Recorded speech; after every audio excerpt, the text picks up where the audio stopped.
Fíjense, todos se han imaginado en un momento de su vida alguna casa de sus sueños. ¿Estoy en lo cierto o no?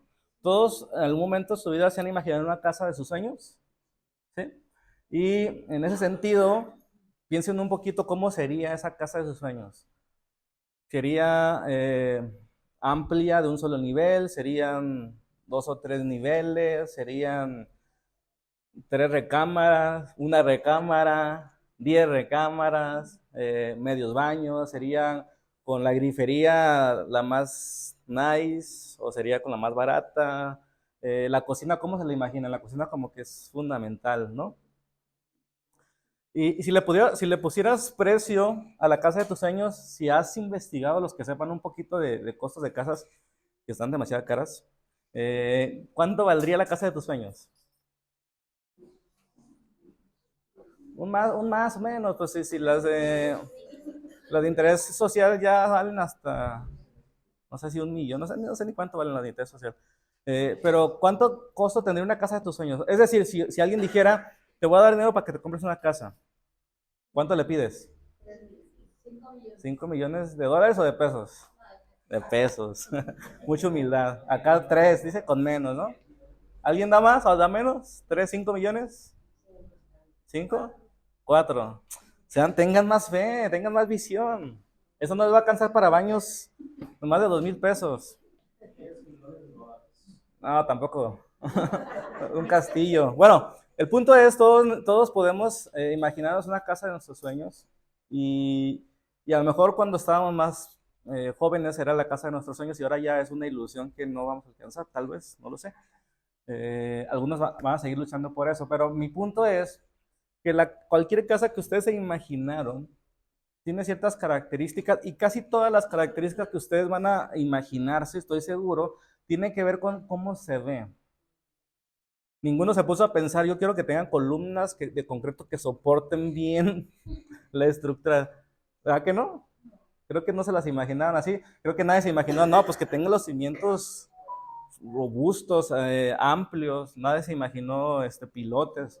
Todos se imaginaron, soy seguro, la cocina, el baño, la sala comedor, un cuarto de juegos, todo bonito. ¿Están de acuerdo? Y está bien, es parte de una casa, es parte de un ecosistema. No obstante, ¿qué pensarían ustedes si ustedes van y se compran la casa de sus sueños? Supongamos que tengan esos 3, 4, 5, 10 millones de pesos y se puedan comprar la casa de sus sueños, pero al entrar, es tal como se la imaginaron para al entrar, ustedes ven en las esquinas grietas y grietas en diagonal. ¿Qué pensarían ustedes? ¿Cómo? Que está mal construida. ¿Ustedes se quedarían a vivir ahí? No, ¿por qué no? ¿Cómo sabes que se va a caer? Es una grieta que se ve ahí en la pintura. Es una señal, es un reflejo de algo. O sea, el síntoma de esa casa, que a lo mejor fue un sismo que la sacudió, qué sé yo, vemos grietas. Ustedes han tenido grietas en sus casas, ¿no? Ven una fractura. Hay algunas que puede ser la pura pintura y la quitas y no se ve nada en el muro, pero hay grietas que traspasan el muro, ¿sí? Y a veces se ve la señal en la pintura, en el acabado, en la capa final, en lo que nosotros vemos. Pero muchas veces la raíz de esa grieta viene de algo más profundo, que pudiera ser el muro. Ah, pues el muro a lo mejor se construyó mal. Ah, bueno, pues hay que quitar esa parte, resanar, lo que tú quieras. Pero ¿qué tal si viene la estructura? Porque a veces las columnas transmiten el daño hacia el muro y el muro lo transmite hacia la pintura. Entonces, una señal nos dice algo, ¿están de acuerdo? No nos dicen todo, no nos dice todo. Lo que sí nos dice es que algo no anda bien. Pero que también no anda bien, eso ya es otra situación. Entonces, lo que vimos la temporada 1 de Espiritualidad sin Maquillaje, vimos mayormente señales de que algo no anda bien en nuestro cuerpo, en nuestras relaciones, en la iglesia, en nuestra vida personal, en lo que pensamos, cómo nos relacionamos. Vimos señales de algo que algo puede estar bien o mal, rangos, ¿sí? Como la presión arterial tiene rangos, eso es lo que vimos. Pero esa señal, esa grieta, no sabemos, al verla, no sabemos si es una falla de la pintura, una falla del muro o una falla de la estructura, que es algo más grave. ¿Están de acuerdo? Entonces, esa serie lo que busca, lo que vamos a buscar es tratar de seguir la grieta hacia donde nos conduce. Por eso la analogía de quitar el maquillaje, porque el maquillaje nos tapa. Si nosotros pintamos esa casa, la resanamos con yeso, esa grieta, y para que dé el gatazo, eso muchos lo hacen, ¿no? Y ustedes la compran, pero con el tiempo se va a empezar a revivir esa grieta porque no se trató desde el fondo. ¿Están de acuerdo? Lo curioso de todo esto es que lo vemos tan claro en una casa, pero lo vemos tan confuso en nuestra vida personal. Nuestra vida personal tiene grietas, heridas, dolores, pecado, si lo quieren llamar en términos bíblicos, que no hemos tratado nunca, que nunca nos han enseñado a tratar, y que por lo tanto las señas y los signos que vemos de repente en nuestra salud, en cómo nos relacionamos, en lo que ganamos en el trabajo, en las ganas que tenemos para levantarnos el lunes, esos signos es señal de que algo no anda bien y que no hemos tratado. Y que el daño puede ser no solo estético, sino estructural. Y ese daño, hermanos, no se resana, se restaura. ¿Sí? Entonces, lo que queremos hoy, particularmente en este mensaje de hoy, es cómo se llama esa grietas, tipos de grietas que hay en nuestra estructura como seres humanos, como mundo en el que vivimos. ¿Cuáles son las principales grietas? Es decir, todas las señales que nosotros vemos hoy, el crimen, los indicadores de maldad, las enfermedades mentales, cómo avanzan, esos son síntomas, son señales de que algo no anda bien en nuestro mundo. ¿Están de acuerdo? La pregunta es, ¿de dónde viene todas esas circunstancias? Porque si nosotros somos y asumimos que somos ministros de la reconciliación, de la restauración, ¿sí? Y nosotros nos sentimos parte, formamos parte del cuerpo de Cristo, de su proyecto, entonces, ¿cuál es nuestro rol? ¿Deprimirnos junto a ellos? ¿Deprimirnos ante ver el valle de huesos secos? ¿O comenzar a declarar la palabra del Señor? Comenzar a creer en ella. Pero necesitamos entender cuáles son las causas de esos síntomas para que nosotros podamos llevarle el evangelio, que tiene diferentes tratamientos. No es lo mismo, ni va a ser lo mismo tratar que, no sé, las emociones de una persona que fueron dañadas desde su infancia, que tratar una enfermedad. No es lo mismo tratar una enfermedad que tratar tu rol, como ves tú la vida en cuanto a tu vocación de ser productivo, de multiplicar.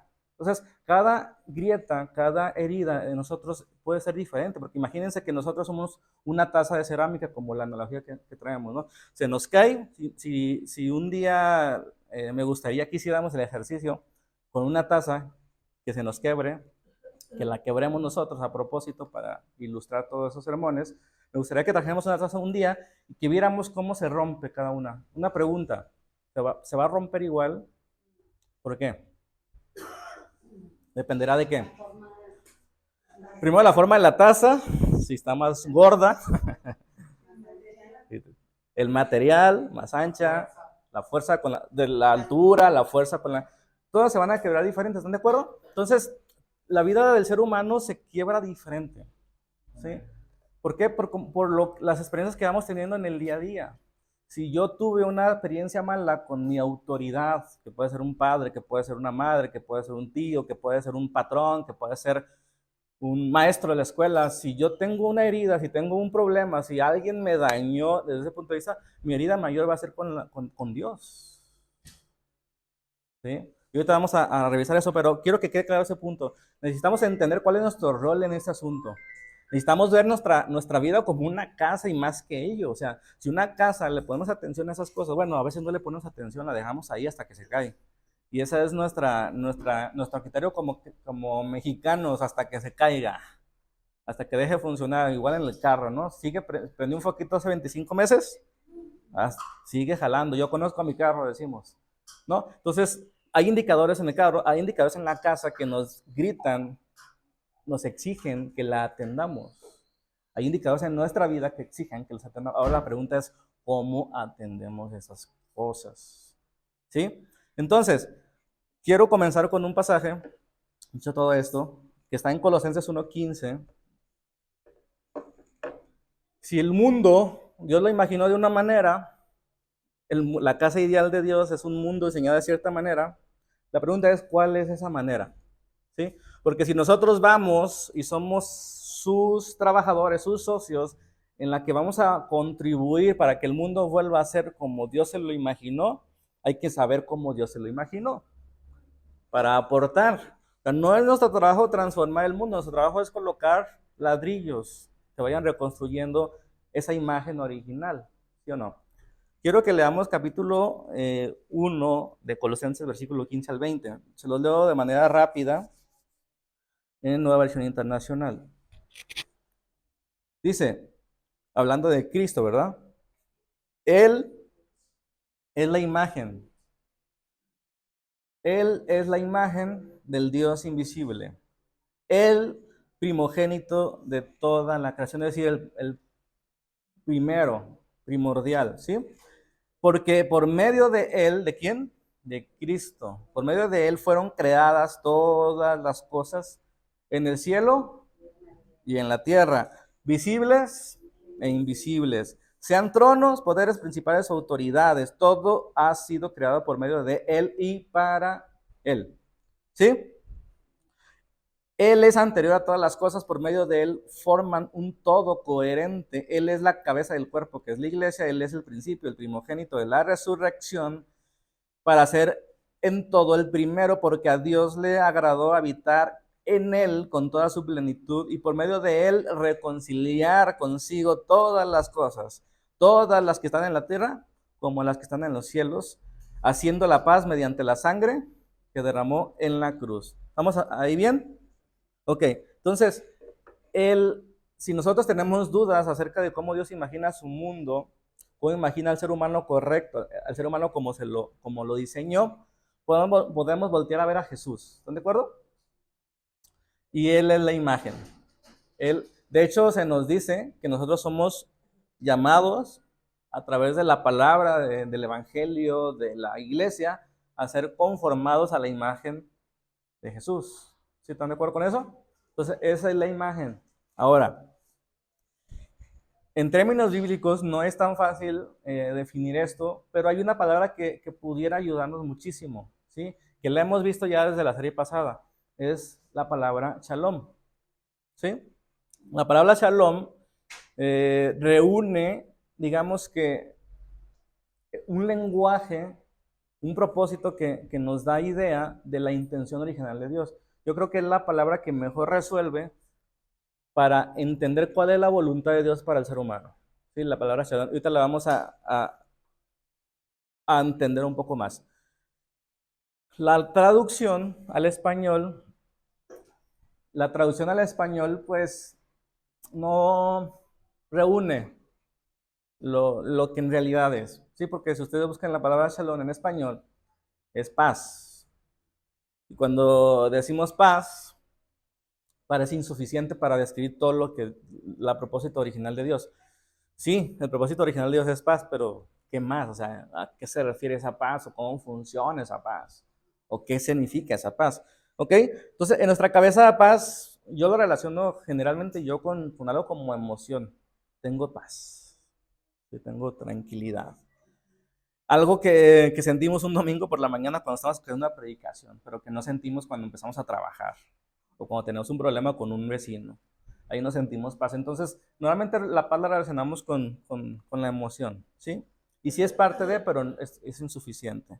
Como les decía, creo que lo hemos dicho varios sermones, la palabra shalom, las raíces que conforman la palabra shalom, vienen de un concepto bien interesante que tiene que ver con el mundo arqueológico, mayormente con el mundo de la construcción. Fíjense, muros sin grietas, de ahí viene la raíz de Shalom. Muros sin grietas, ¿sí?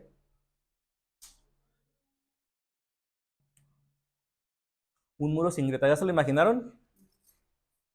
Un muro sin grietas. Parece algo así como que, ah, caray, pero pues, ¿cómo que eso es paz? ¿No? ¿Un muro sin grietas? ¿Un muro de qué o qué o para qué? ¿No? O sea, vienen muchas preguntas, pero hay que entender como el contexto, ¿no?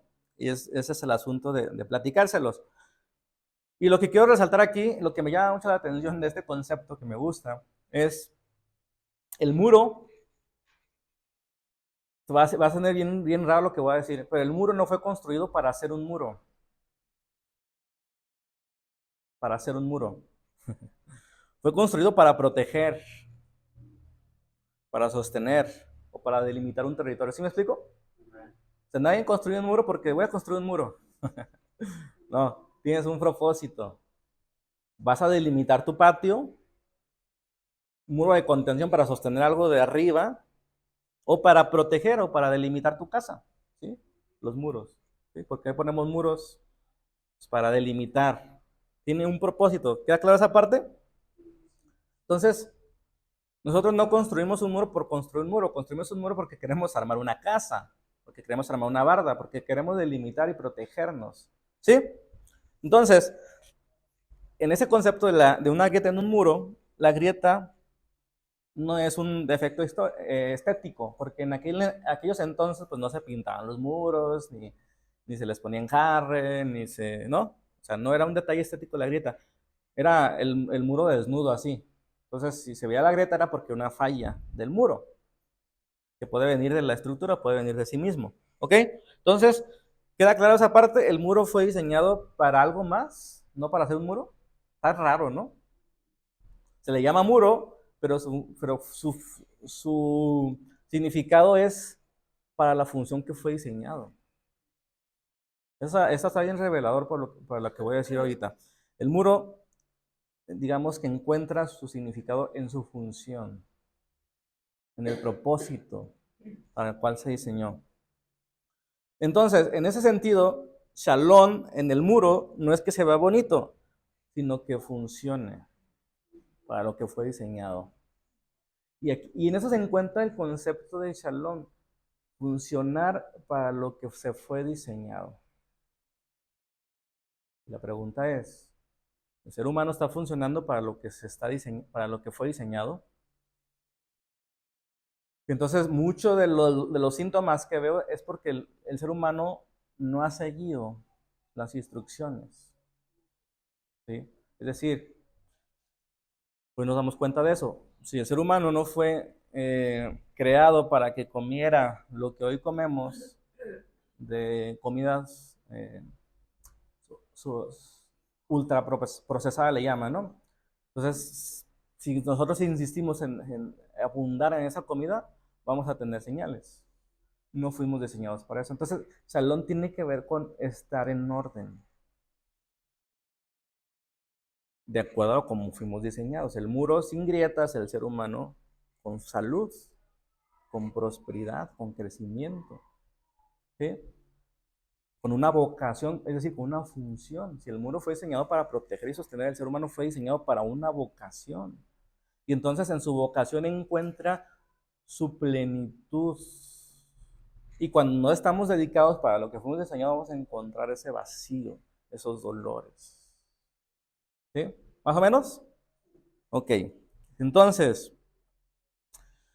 con esto en mente, Shalom es la condición en la que cada parte del sistema cumple para lo que fue diseñado. Hablando de un muro de la antigüedad, no era como los muros de hoy. Entonces, pero a final de cuentas se le ponían ciertos elementos y los elementos que se relacionan en un sistema. Entonces, el muro que funciona como sistema es cuando se comporta para lo que fue diseñado, ¿sí? Hoy, si pensamos en un muro de hoy, los muros los podemos hacer de concreto o los podemos hacer con ladrillos, ¿sí? El ladrillo va de cierta forma y se debe juntar con un mortero. Entonces, cada cosa tiene su función dentro del sistema de muro. Si nosotros, no, yo no le quiero poner mortero, le quiero poner pegamento amarillo, ¿qué va a pasar? Se va a caer, ¿no? Entonces, todo funciona en relación, en orden y proporción para lo que fue diseñado. Entonces, ese es el asunto del ser humano y en un ser humano, pues no es un muro. Y un ser humano pues, no es una casa. Si una casa es difícil a veces determinar, si una grieta es estructural, o es el muro, o es física, o es estética, perdón, más difícil va a ser identificar nuestros dolores o nuestras carencias o lo que está fuera de orden en nosotros. El asunto es que necesitamos entender que en el mundo en el que vivimos sabemos que las cosas no son como deberían de ser y esas señales nos llevan a Dios. Y las señales no las podemos tapar con hojas de higuera, porque Dios quiere restaurarnos. Pensando en esa casa, Dios quiere restaurarla. No solamente, pues ya me perdonó, pero ¿y todas las heridas que traigo? ¿Sí me explico? O sea, todo lo que tú tienes cargando en una vida pasada antes de Cristo. El perdón, hermanos, es característica del Evangelio, es parte del ser de Dios, lo otorga. Pero la restauración la hemos evitado nosotros. Y es ahí donde no tenemos el rol del Espíritu Santo con nosotros. ¿A qué tenemos que pedirle? ¿Cómo nosotros nos alineamos a eso? Porque a veces queremos que sanen a otros y nosotros estamos bien malsanos en diferentes áreas de la vida. Entonces necesitamos entender la lógica del Shalom que quiere poner en orden nuestras zonas. No quiere decir perfección, quiere decir que estás consciente y que estás trabajando y vas a trabajar en ellas. Y así puedes ser coherente para buscar que otros sean sanos. Y no hablo de sanidad física solamente, hablo de todas las áreas importantes del ser humano. ¿Sí? Entonces, Shalom es eso, es cuando las partes están en orden, cuando las partes de un sistema están en orden. En el caso del ser humano, cuando el ser humano está en orden en relación con la creación, con su semejante, conmigo mismo y con Dios. Esas 4 grandes zonas que desde Génesis 3 lo vemos claro. ¿Cómo me relaciono con Dios? ¿Cómo me relaciono conmigo mismo? ¿Cómo me relaciono con mi semejante? ¿Y cómo me relaciono con la creación? Con mi trabajo, con mi dinero, con lo que como, ¿no? ¿Cómo me relaciono? ¿Cómo es mi relación? Y el asunto es que hay grietas que hemos decidido no verlas. Somos cristianos, somos perdonados, somos hijos, nunca dudaré yo de la salvación de nadie, pero no entendemos que el concepto de salvación quiere llevarnos a reinstalar ese shalom, ese orden de Dios en nuestras vidas, esa restauración. No solo perdón, sino también restauración en cada área de nuestra vida. Porque un muro que sigue con grieta puede ser perdonado, pero sigue teniendo la grieta. ¿Sí me explico? Somos perdonados. ¿Cuántos dicen amén? Todos decimos amén y no hay ninguna duda de que somos perdonados y la misericordia de Dios se renueva cada mañana. No duden nunca, hermanos, del perdón de Dios por lo que sea que ustedes hagan. No duden del perdón de Dios. Dios perdona, pero Dios quiere restaurarte. Y es por eso que encontramos tanta dificultad en el día a día porque no hemos sido restaurados de ciertas zonas de nuestra vida que son importantes sanar. ¿Más o menos? Entonces, eso es lo que el Evangelio quiere restaurar, viene a reinstalar, no a producir esas personas que sientan paz en algunos momentos de su vida, sino a restaurar el estado en el que el ser humano completo puede cumplir para lo que fue diseñado. Diría Pablo en términos bíblicos, para alcanzar, para asir por aquello por lo cual fui alcanzado. Procedo a la meta del supremo llamamiento. Ser formado a la imagen de Cristo. O sea, hay muchas formas de decir lo mismo, pero tenemos que entender que nuestra vida pues, puede estar rota. ¿Sí o no? Y necesitamos tratamiento. Y el Evangelio no solo trae perdón, sino trae tratamiento. Y eso es lo que muchos de la iglesia evangélica de esos tiempos ha omitido, la restauración. ¿Ok? Bueno, hemos dicho que el Evangelio no es un plan para evacuar este mundo roto, sino el poder de Dios para reinstalar este orden, este gobierno, este reino de Dios en la tierra como en el cielo. Reinstalar su reino en la tierra como en el cielo, con nuestra vida, con nuestras zonas ordenadas o en trabajo de ordenar. ¿Sí? Porque ¿saben qué? El asunto de todo esto lo vimos en las clases que hemos tenido sobre el Espíritu Santo los miércoles. El asunto del templo era que las condiciones estuvieran en orden para que la presencia de Dios se manifiesta. Es decir, cuando hay sanidad en nuestras vidas, la presencia de Dios se manifiesta. Cuando hay orden en nuestra vida, la presencia de Dios se manifiesta. Eso habla Efesios 5. Sed llenos del Espíritu Santo, sed gobernados por el Espíritu Santo. Cuando nuestra vida comienza a estar en orden, en la familia, en el trabajo, en las finanzas, con cómo nos relacionamos con otras personas, viene la presencia de Dios manifestada. Y la pregunta es, ¿estamos en condiciones en nuestra vida de que la presencia de Dios se manifieste? Debemos comenzar con restauración.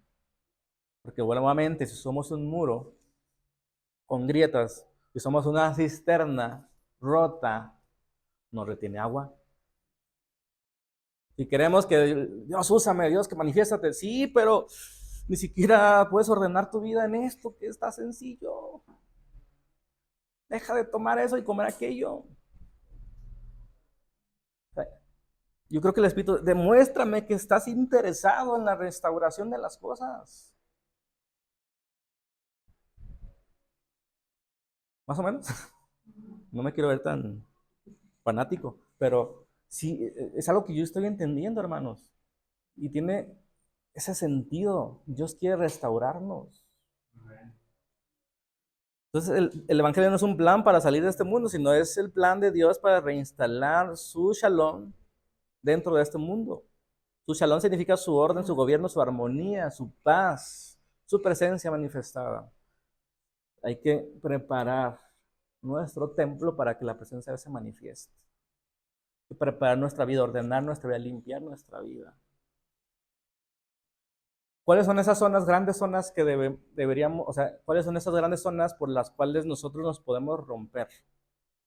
¿Sí? Desde Génesis 3 lo vemos y lo hemos dicho en otros sermones, pero hay 4 zonas principales por las cuales nos podemos romper. Si somos una taza y nos caemos, hay 4 fracturas, tipo de fracturas principales. La primera fractura la conocemos todos, es con Dios. ¿Sí? Con la fuente. Como en el caso de Jeremías, con las cisternas rotas, me han dejado a mí que soy la fuente, y han cavado cisternas rotas que no retienen agua. Me han dejado a mí que soy la fuente. Esta es la primera ruptura que padecemos los seres humanos, y por eso los síntomas, por eso el dolor, por eso el desconcierto, por eso el desorden, por eso la enfermedad, por eso tantas cosas que vemos, son consecuencias de habernos desvinculado, de habernos separado de la fuente, ¿sí? Cuando nuestra vida tiene grietas para con Dios, pues como es la fuente principal, pues todo cae. Imagínense una casa, la fuente principal en una casa es la estructura, son las columnas, los castillos que están relacionados con la cimentación, ¿no? Tú le tumbas una cimentación y toda la estructura se ladea. Entonces, en ese sentido, imagínense, no estar conectado en la fuente es como hacer una casa sin cimentación, como la casa de Mateo 7, que vienen las lluvias, vienen los problemas, la casa se cae, porque no tiene vinculación con Dios. ¿Sí? Esa es una primera zona. ¿Y cómo nos damos cuenta de que nuestra relación con Dios no está bien? Es una buena pregunta. Una buena respuesta podría ser cuando oramos solo por emergencias. O sea, nuestra relación con la fuente no está al 100. ¿Están de acuerdo? Si nomás oro por emergencias, pues para eso tenemos a la inteligencia artificial, ¿no? O servir por miedo, como el hijo pródigo, que yo aquí he estado todo este tiempo, Señor, a mí no me celebraste ni un cabrito ni nada. Entonces le serviste todo este tiempo por miedo. ¿Por qué estamos firmes? ¿Por miedo? Es otra señal, ¿sí? Que sentimos miedo, que Dios lleva la cuenta de cada falla que tú haces. La otra zona que yo veo principal en este siglo XXI que nos tocó vivir y que a lo mejor antes no era tan evidente es ese vínculo con nosotros mismos, con nuestro yo interior. La mente, las emociones, el cuerpo. Las evidencias dicen que no nos amamos. O sea, en diferentes dimensiones. Unos, tal vez, mentalmente se recriminan cada error. Mentalmente no se perdonan lo que hicieron hace 10 años. En su mente está, soy un inútil. A lo mejor eso lo instaló alguien más, sus padres, sus hermanos, la vida. Pero otros con sus emociones, ¿no? O sea, entiéndanme, hermanos, que no quiero señalar nada. O sea, no quiero señalar para decir, miren, ustedes están peor, ¿no? No. Se trata de quitar las hojas de hogueras. Se trata de quitar el maquillaje, que nos veamos como somos. Que vayamos a que Dios nos restaure las zonas que tienen que ser restauradas. Por eso tengo que decir las cosas así muy crudamente, ¿sí? Lo que vivimos físicamente afecta lo que pensamos. ¿Están de acuerdo? Es decir, si tengo un día pesado, si no, y no duermo, me va a afectar mi manera de pensar. Si me afecta mi manera de pensar, estoy cansado mentalmente, estoy harto de todo lo que vivo, voy a afectar mis relaciones. Si afecto mis relaciones, mi vida comienza a sentirse en desorden. Nadie me quiere, nadie quiere estar conmigo, ni siquiera yo mismo me soporto. No sé si me explico. Entonces los vínculos se empiezan a perder. Estamos lejos de Dios, estamos desvinculados con Dios y también podemos estar lejos de tener paz con nosotros mismos. O sea, suena raro, yo lo sé. Pero el mandamiento dice, ama a tu prójimo como a ti mismo y no nos amamos. ¿Por qué no nos amamos? Porque no nos tratamos bien. Tratarse bien no es solo la parte que te lo mereces. Tratarte bien es cuida tu cuerpo, cuida tu mente. Hay tantas cosas que hoy nos da la ciencia, que podemos tratar mejor nuestro cerebro, que podemos tratar mejor nuestro cuerpo, que podemos tratar mejor nuestro sueño. Yo pregunto cuántas veces lo hemos intentado para realmente avanzar en eso. ¿Realmente nos interesa que el Evangelio restaure esas cosas de nuestra vida? No se quedan tan serios, me sacan de onda. Todo afecta, o sea, como les decía, el ser humano es más complejo que una casa. Si una casa está relacionado, una grieta con el muro y con la estructura, en nuestra vida está relacionado lo que pensamos, lo que sentimos, cómo nos relacionamos, con cómo trabajamos. Todo tiene que ver. Por eso la espiritualidad es la suma de todas las piezas. No es la pieza más importante, es cuando todas están en shalom, en orden, en gobierno, en sometimiento a Dios, a lo que fue a lo que fuimos diseñados, ¿sí? Otra tercera zona, rápidamente, y esa es interesante, yo creo que en mi caso es la que más me cuesta. Sí, me costó mucho el tema conmigo mismo, con mi salud, pero me cuesta más, creo, mi relación con mi vocación. Me frustro mucho, me desespero mucho, me culpo mucho. Con mi vocación, ¿sí? ¿Qué quiere decir esto? Con el encargo que yo entiendo que tengo de parte de Dios. Tengo un encargo, todos tenemos un encargo, ¿sí? Y eso es lo que hacemos de lunes a viernes y lo que hacemos el sábado y el domingo, es todo el tiempo, cómo administramos lo que Dios nos ha dado. Dios nos ha dado cosas, Dios nos ha dado talentos, Dios nos ha dado fuerzas, nos ha dado vida, nos ha dado tiempo, nos ha dado dinero, nos ha dado un trabajo, nos ha dado una capacidad. ¿Cómo lo uso? ¿Cómo lo administro? Y muchas veces no relacionamos el trabajo con mi fe. Pues yo trabajo allá y soy otro.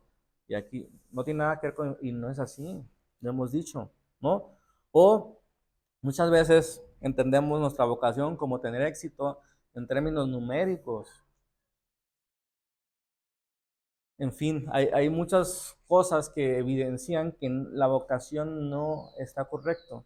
No sé si tú te sientes pleno con lo que estás haciendo en la vida, lo que haces de lunes a viernes. No sé si sientes paz, o te sientes frustrado, o sientes una espinita, o que dejaste de hacer algo hace 20 años, o sea, no sé cómo te sientes. Pero necesitamos descansar en que Dios restaure esa zona de nosotros. Porque lo que hacemos de lunes a viernes es útil, hermanos. Lo que hacemos cuando ordenamos una parte, una zona de nuestra vida es muy útil. Y debemos descansar que nosotros no somos el Espíritu Santo, que nosotros nos toca simplemente escucharle, atenderle. Y claro que podríamos hacer más cosas, pero por la culpa o por la frustración no podemos movernos. Necesitamos entender que Dios es un Dios de amor, un Dios que es el socio, es el director, que sí quiere que nos realicemos y avancemos, pero no nos quiere ver frustrados. ¿Están de acuerdo? Entonces, a Dios le interesa, hermanos, que esas zonas sean restauradas desde el fondo. Y cada una de esas zonas podemos profundizar. Y ahorita solamente estoy hablando de manera general. Cada una de esas zonas tiene un signo vital, tiene formas, tiene prácticas para poder avanzar, para poder pues, sentirnos plenos. Porque ¿cuántos de ustedes no quieren sentirse plenos en todas sus áreas de su vida? Y Dios quiere que tengamos esa plenitud.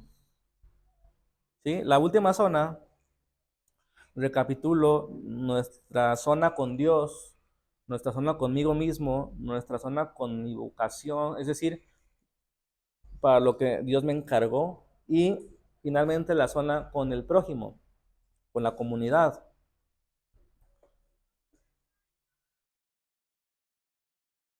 Y aquí, como lo vimos en signos vitales, el amor al prójimo es el signo que nos dice cómo está todo el sistema, ¿no? O sea, estamos entendiendo quién es Dios, estamos entendiendo el mandamiento de amar a Dios, que es el principal mandamiento, se va a notar en cómo trato al prójimo, en cómo me ocupo del prójimo, en cómo soy un prójimo del necesitado, como eh, el buen samaritano, ¿sí? Entonces, el asunto es que si mi llamado es hacer un muro sin grietas, una cisterna que retenga agua, y hay zonas de mi vida que están fragmentadas, no va a haber mucho que yo pueda hacer por mi prójimo. Es decir, si yo quiero ayudar y tengo un buen corazón de generosidad, pero si no administro mi dinero, no voy a poder hacer mucho. Y no solo es dar, también es enseñar. O sea, no, o sea, tenemos que enseñar a pescar, como dice el dicho, no solo darle un pescado, pero también se requiere darles un pescado también. ¿De acuerdo? O sea, las dos van. Pero si yo no tengo en orden mis finanzas, no voy a poder ayudar. ¿De acuerdo? Y tenemos que ser en ese sentido, pues, conscientes, ¿no? Entonces, esos cuatro vínculos que les menciono, esas cuatro zonas, con Dios, conmigo, con el prójimo, con mi vocación, están relacionadas con todas. Es decir, una afecta a la otra, ¿sí? Mi relación con Dios afecta mi relación con el prójimo. Bueno, de todo esto que he dicho hasta hoy, esas grietas que se ven, esos daños que en nuestra vida muchas veces pues no están visibles, ¿no? Hay daños que están visibles, es decir, mejor mi mal temperamento pues es visible, ¿no? Pero a lo mejor hay esa, no sé, estando solo, me frustro, me deprimo, eso no se nota, ¿sí? Por fuera parezco que soy, pareciera que estoy seguro, pero por dentro a lo mejor no. Entonces, cada uno de nosotros sabe que hay cosas, hay dolores, que a veces tapamos. Y nosotros mismos nos tapamos, ¿no? ¿Qué les ha pasado que no quieren verse al espejo a veces? Cuando hay unas lonjitas. No, hay gente que ya dice, nah, pues hasta se goza, ¿no? ¿No? Pero, pero, pero al principio, o sea, cuando empezaban a ensancharse, y no nuestros territorios, y nuestro cuerpo, no queremos verlo, ¿sí? Entonces, el mensaje, hermanos, de todas estas series es, necesitamos ver, necesitamos identificar esas señales y luego ir a que el Espíritu nos muestre las causas, porque no es fácil determinar las causas.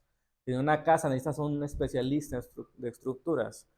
En nuestra vida humana no es sencillo, hermanos, ver las causas. Puede ser simplemente que no estés durmiendo bien, ¿eh? O sea, puede ser una de las causas de que no tengas plenitud. Puede ser que te preocupas de más por el trabajo, por el dinero. O sea, tienes que entender tu vida. Y para eso tenemos al Espíritu Santo que nos ayuda. Pero yo quiero que entendamos al Espíritu Santo como esa persona que es la encargada de esta era en la que la restauración de Dios está comenzándose. Entonces, Digamos que el trabajo del Espíritu es ayudarnos a ver esa convicción de pecado, esos dolores, esas grietas que pueden venir heredadas por nuestros padres o por una herida que alguien nos hizo, o pueden ser decisiones nuestras conscientes. Al final de cuentas, los síntomas se parecen mucho. Sea que te los heredaron, es decir, que alguien te dañó, te abusó psicológicamente, lo que sea, o puede ser decisiones tuyas conscientes, rebeldes, a cosas que ya sabes que son correctas. Los síntomas se sienten igual. ¿Sí? Entonces, cualquiera de los casos necesitan tratamiento. Por eso necesitamos entender que el perdón lo tenemos, pero el tratamiento es un proceso. ¿Sí? Es un proceso, hermanos. Y a veces nosotros queremos un milagro cuando la implicación es un proceso. Sí hay cosas que necesitan milagro, no me malentienda, y oramos por milagros. Pero hay cosas que necesitan un proceso. Que a nosotros nos da flojera en los procesos. No, Señor, ya quítame lo malgastado. No, no, no, no, no, así no va a ser. Ya quítame eso que como mal. No, así no va a ser. ¿No? Entonces, entendamos esa parte. La, las hojas de higuera ya la vimos. Al principio les mencioné, no lo voy a tratar y lo tenía aquí escrito. Pero lo que me gustaría decir de las hojas de higuera, eh, digamos que continuando con lo que se empezó la semana pasada, es que los motivos, yo decía que el problema no es cubrirse, sino mantenerse ahí. ¿Sí? Porque el cubrirse es una reacción natural. Nadie humano que recibe un golpe va a decir, ah, Dios, sáname, cúbreme. No, pues dolor, te cubres. Es una reacción. Las hojas de higuera, una reacción. Y la reacción al dolor es natural. Ahora, el dejarlas ahí, mantenerlas ahí las hojas de higuera es no entender la gravedad de lo que te pasó. ¿Sí? Y el asunto ahí es por qué nos cubrimos. ¿Sí? Y hay al menos tres razones por las cuales nos cubrimos esas cosas que no han sido restauradas todavía. La primera es vergüenza. ¿Sí? Yo estoy seguro que al menos una cosa te daría vergüenza confesar aquí delante de tus hermanos. Es normal. Pero no debe darte vergüenza confesarlo con el restaurador. ¿Sí? Pero la vergüenza es, pues es un sentimiento honesto. No obstante, seguirla manteniendo cuando alguien nos ofrece sanidad es ser necio o ignorante. ¿Sí? Imagínate que te haces una herida y que necesitas sutura. Dices, no, así nomás, con la venda.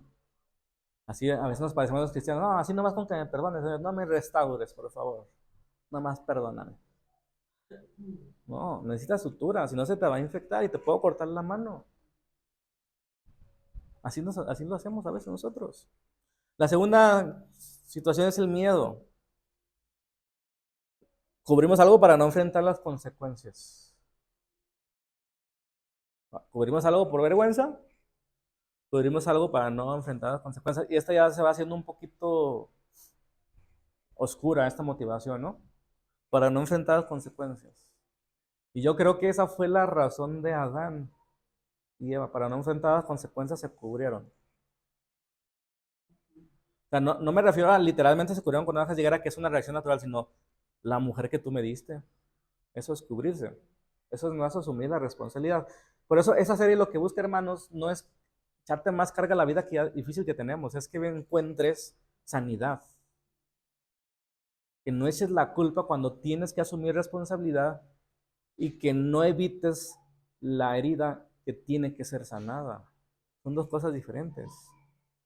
No puedo consolarte para algo que tú necesitas asumir la responsabilidad. Sí, la regué. ¿Qué hago, Señor? Y tampoco puedo seguir. No te preocupes, hermano, Dios te perdona. No, Dios quiere restaurarte. Sí, Dios te perdona, pero Dios quiere restaurarte. Y mientras que no seas restaurado, vas a seguir teniendo problemas.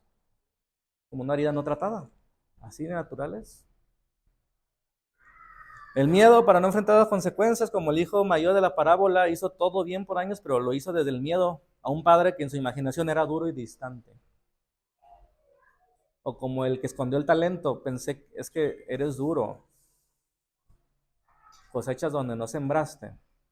La pregunta es, ¿por qué estamos aquí? ¿Por qué nos levantamos temprano si es que nos levantamos a orar? ¿Por qué agarramos la Biblia? ¿Por qué queremos aprender más? ¿Por qué nos interesa lo que dice la Biblia? Una buena pregunta, ¿no? La tercera y la más peligrosa, porque bueno, la vergüenza se entiende, el miedo se entiende, no se justifica. Pues la tercera, el autoengaño. Esa sí hace mucho daño. Todas, ¿no? Pero la otra tiene una justificación, ¿no? O sea, tiene una razón eh, humana, ¿no? Pero el autoengaño, es decir, convencerse de que la hoja de higuera es la solución. Convencerse, ¿me explico? Convencerse que la hoja de higuera es la solución, ¿sí me explico?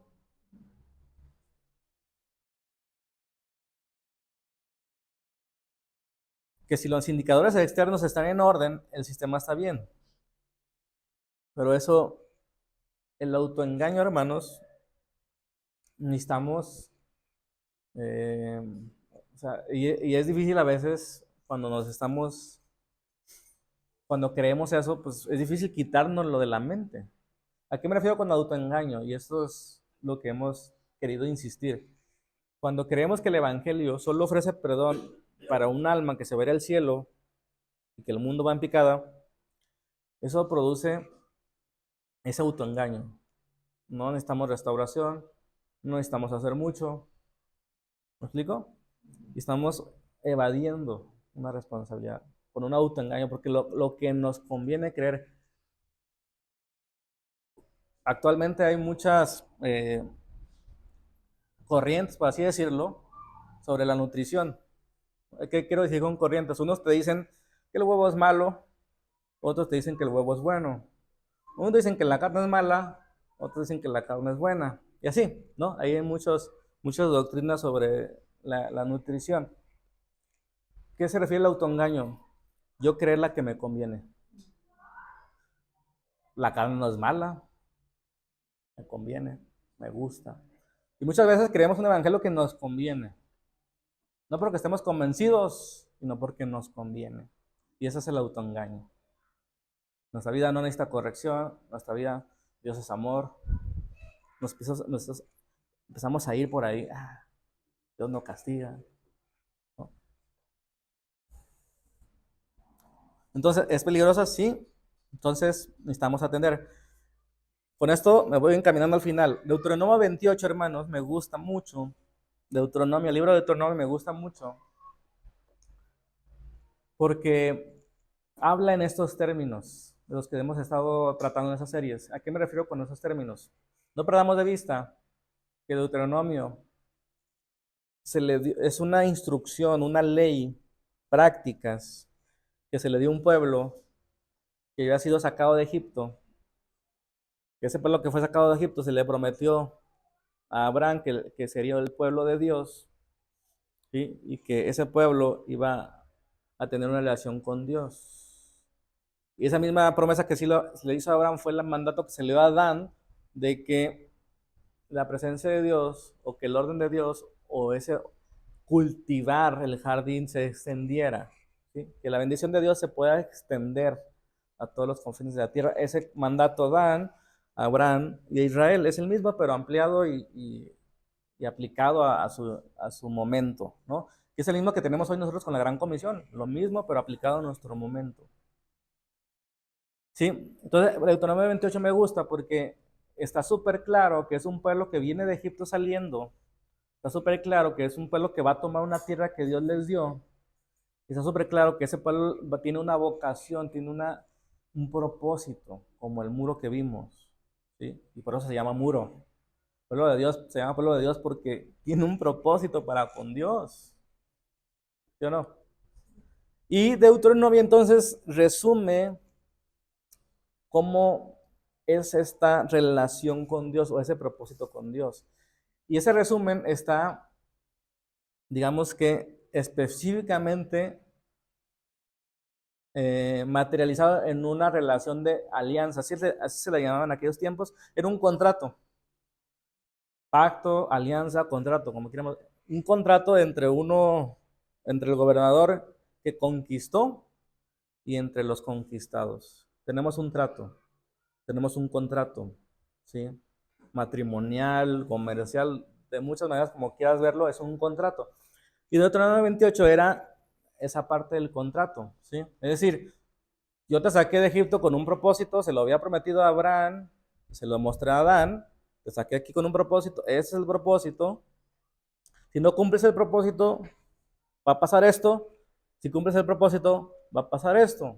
Es lo que dice Deuteronomio 27, 28, 29 y 30, ¿sí? Lo que en ese tratado, en ese contrato, lo que hoy son las cláusulas de penalización, ¿sí? Eran cláusulas de maldiciones y bendiciones. No sé si lo han leído, ¿sí? Deuteronomio a finales. Lo acabamos de leer en la lectura anual. Cláusulas de bendiciones y maldiciones. Y suena muy duro para nuestro siglo XXI, pero en aquel entonces era muy normal. Y al contrario, era muy humano, a diferencia de otros dioses, como eran las relaciones o los contratos con otros dioses, ¿no? En fin, Deuteronomio 28 me gusta porque digamos que esas cláusulas de bendiciones y maldiciones eran los síntomas, ¿sí? Es decir, ¿cómo pueden saber ustedes que están funcionando nuestra relación y su propósito? Bendiciones. Esas bendiciones los alcanzarán, dicen así literalmente, estas bendiciones los alcanzarán. ¿Cómo podemos saber que nuestra relación no está bien y no estamos cumpliendo tu propósito, Señor? Estas maldiciones te alcanzarán. Así de simple y complicado está esto. Este libro de Deuteronomio, muy simple y muy profundo, ¿sí? Entonces, ¿qué quiero decir con esto? Y lo he dicho en otras veces, no son castigos arbitrarios como el que nosotros hacemos a nuestra hija. Si no comes bien, no vas a ir con tu amiga. Y yo pregunto, ¿qué tiene que ver comer bien con su amiga? Para Dios, las consecuencias, si no comes bien, pues tu cuerpo lo va a resentir. No son castigos, son consecuencias. ¿Sí? Entonces, todas estas consecuencias, maldiciones y esas bendiciones, consecuencias positivas, tiene que ver el propósito, si estaban cumpliendo o no el propósito, ese pueblo para con Dios. Y como paréntesis, la pregunta es, ¿la iglesia en este siglo XXI, no solo esta, sino todas, está cumpliendo el propósito para con Dios? ¿Sí o no? ¿Quién sabe, ¿no? ¿Cuál es su propósito? Está bien, es preguntar qué es eso. Pero bueno, no quiero extenderme más. Deuteronomio 28, no se lo voy a leer, porque es larguísimo. Pero en resumen, repite constantemente, si tú escuchas estas palabras, si tú las guardas y las pones en práctica, te irá bien en todo lo que emprendas.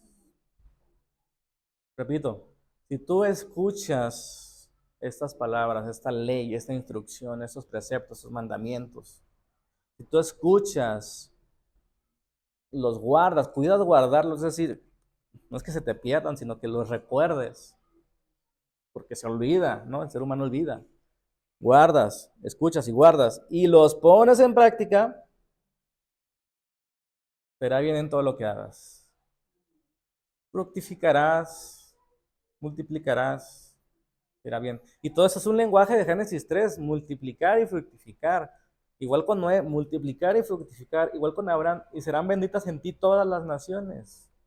Y será bendito el fruto, ¿sí? El fruto de tu vientre, el fruto de tu tierra, ¿no?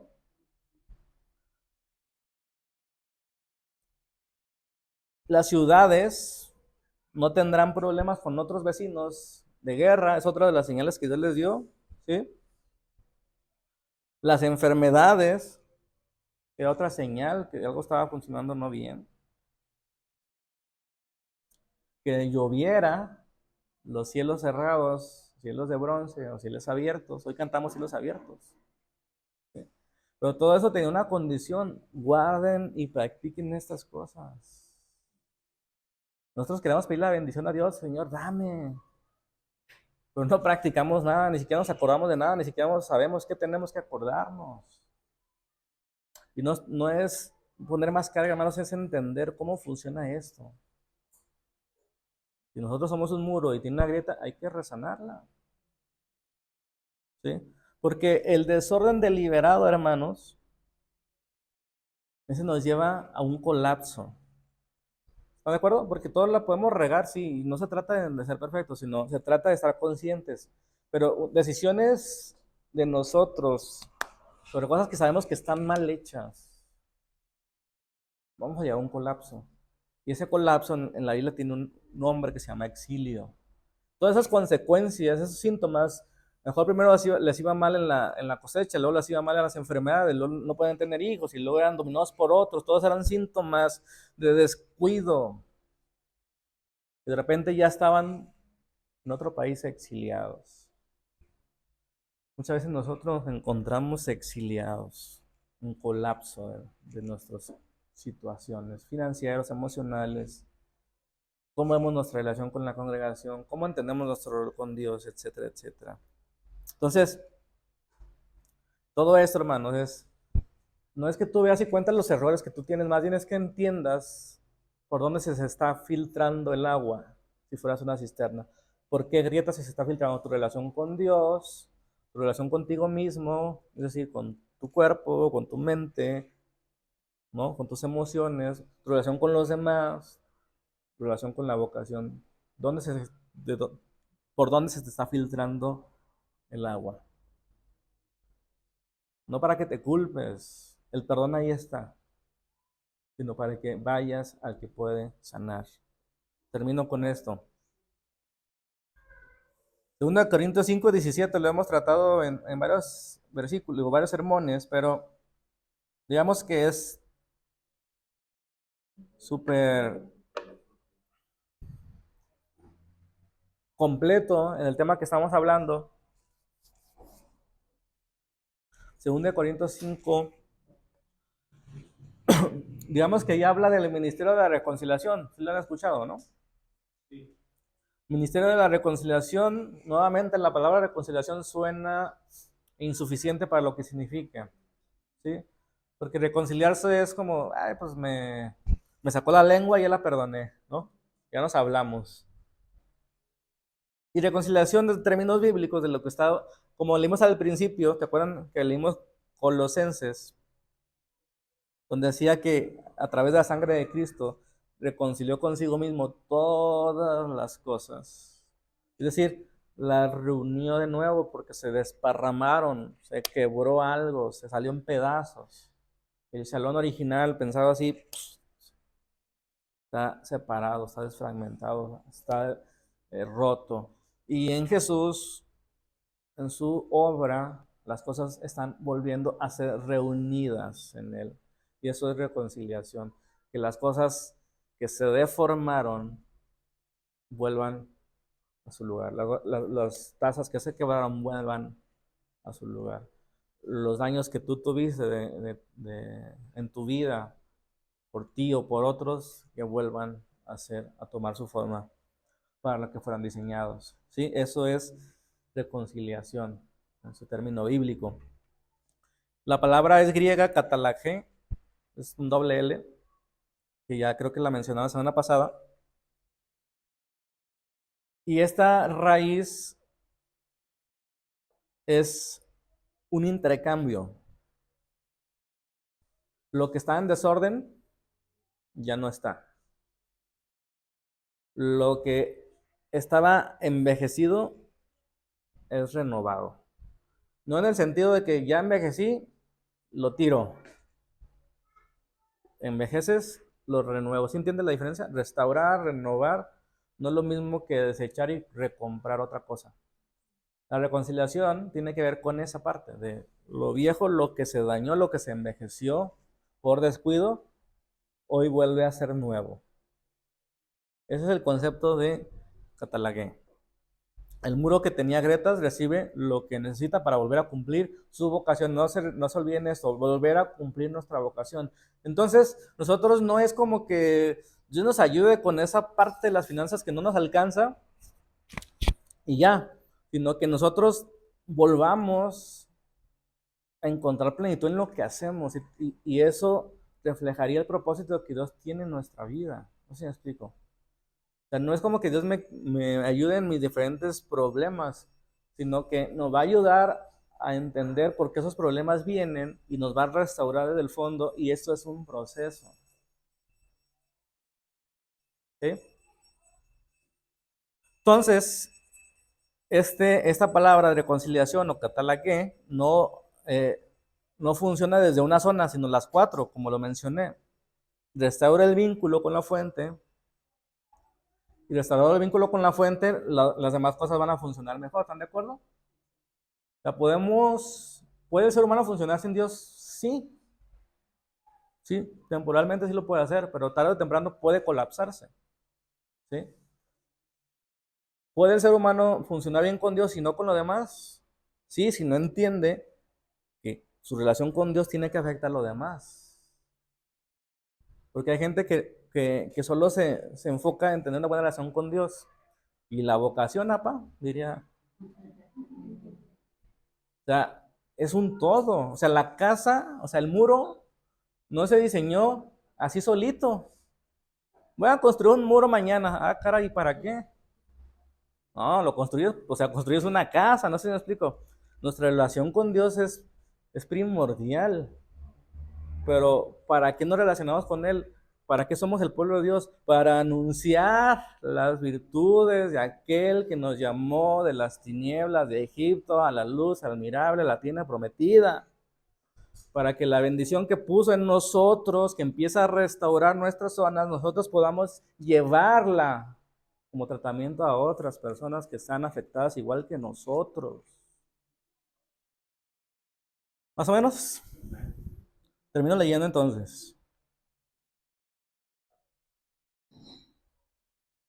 Por lo tanto, si alguno está en Cristo, es una nueva creación. ¿Sí? Ya, ya está hecho. No lo dudes. Si alguno está en Cristo, nueva criatura es. Lo viejo, lo dañado, lo roto, lo quebrado, lo viejo ha pasado y ha llegado lo nuevo. Hay un intercambio. ¿Sí? Y todo esto proviene de Dios, quien por medio de Cristo nos reconcilió consigo mismo, con la fuente. Y ya, no, y nos dio el ministerio de la reconciliación. Esto es que en Cristo Dios estaba reconciliando al mundo consigo mismo, ciertamente no tomándole en cuenta sus pecados y encargándonos a nosotros el mensaje de la reconciliación. Profetizar a los huesos secos. Lo que está siendo roto va a ser restaurado en Cristo. Sí podemos orar por sanidad, sí podemos orar por orden, sí, y necesitamos nosotros entender que comenzamos por nosotros. Así que somos embajadores de Cristo, no por miedo a lo que va a pasar en el futuro, no por vergüenza, no por miedo, no por vergüenza. Somos embajadores, como si Dios los exhortara a ustedes por medio de nosotros. En nombre de Cristo les rogamos que se reconcilien con Dios. Amén. Póngase de pie.